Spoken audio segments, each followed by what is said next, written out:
Saya Adi Hidayat, putra dan kader asli Muhammadiyah.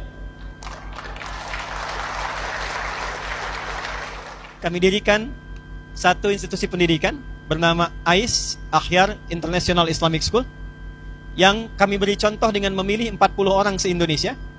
Mereka belajar dari KB, kemudian TK, melanjut ke SD, sampai dengan ke pesantren, SMP, SMA, sampai melanjutkan kuliah PhD, S1, S2, sampai S3.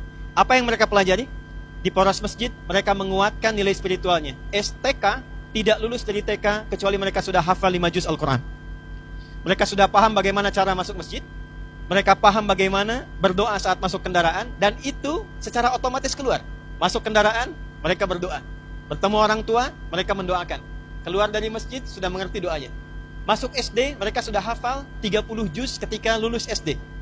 Di wisuda di Mekah dan Masjidil Haram. Lulus 30 juz ini bukan sekedar paham tentang Quran, tapi juga sudah tertanam dalam diri mereka nilai-nilai dasar pendidikan sesuai dengan harapan dan cita-citanya. Ada yang ingin jadi ulama, maka diberikan pendampingan sesuai dengan nilai keilmuannya. Ada yang ingin jadi arsitek, ada yang ingin jadi diplomat, sampai ada yang ingin jadi presiden. Maka SD lulus 30 juz dan diteruskan kemudian ke pesantren Ma'had Islam Rafia Akhyar yang berada di Banten. Ini akan mendidik mereka selama 6 tahun. Sudah hafal Qur'annya, maka diinstallah ilmu pengetahuan yang sesuai dengan cita-cita mereka dan kebutuhan bangsa dan negara. Jadi di sini diajarkan, yang ingin menjadi menteri, maka kurikulum menterinya diturunkan. Maka kita berharap ada menteri perdagangan yang hafal Quran, ada menteri agama yang memang sudah paham tentang Quran, ya. Dan kami turunkan sampai pasal-pasalnya. Ada yang ingin jadi menteri pendidikan, maka diturunkan bagaimana pasalnya, bagaimana kurikulumnya, bagaimana ayat-ayatnya.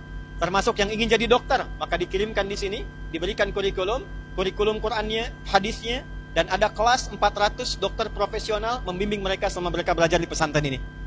Kemudian mereka diteruskan ke tingkat S1, S2, dan S3 secara bersanad, bekerja sama dengan 20 negara, dan hasil akhirnya adalah pertama, kapanpun Muhammadiyah siap menerima mereka, mereka siap berkhidmat ditempatkan di berbagai majlis, lembaga, biro dengan kemampuan yang bersanad. 30 juz Quran, paham di bidangnya, ilmunya sudah melekat, dan diabdikan untuk kepentingan bangsa dan negara. Indonesia memanggil, mereka sudah siap dengan ilmunya dan dasar ketaatan spiritualnya.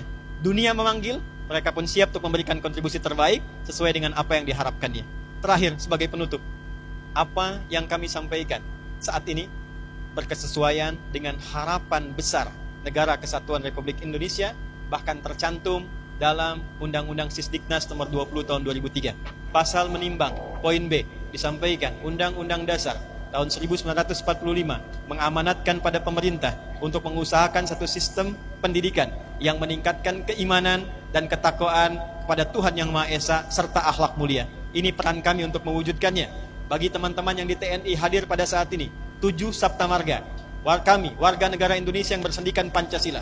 Kedua adalah patriot, ketiga adalah kesatria. Kami kesatria Indonesia yang beriman pada Tuhan Yang Maha Esa, menegakkan kebenaran, kejujuran, dan keadilan. Baru kemudian yang keempat menjadi tentara Indonesia. Tidak menjadi tentara kecuali dia beriman kepada Tuhan Yang Maha Esa. Tidak menjadi tentara kecuali dia menjadi kesatria yang bertakwa. Maka konsep pendidikan berbasis pada Al-Quran dan Sunnah bisa diimplementasikan di militer, bisa diimplementasikan di dunia pendidikan, bisa diimplementasikan di dunia bisnis, kapanpun negara membutuhkan. Khususnya untuk visi emas Indonesia 2045, maka program yang kami gagas insya Allah sudah selaras dengan visi negara, bangsa, Persyarikatan Muhammadiyah. Mudah-mudahan ke depan kita memiliki generasi emas Indonesia yang berkemajuan. Nasrum minallahi wa fathun qarib. Terima kasih atas segala perhatian. Dengan bangga saya ingin tutup dengan satu kalimat. Saya Adi Hidayat, putra dan kader asli Muhammadiyah.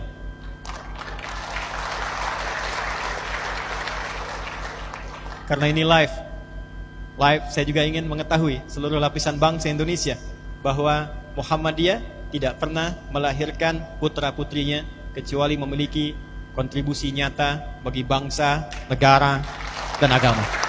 Assalamualaikum warahmatullahi wabarakatuh.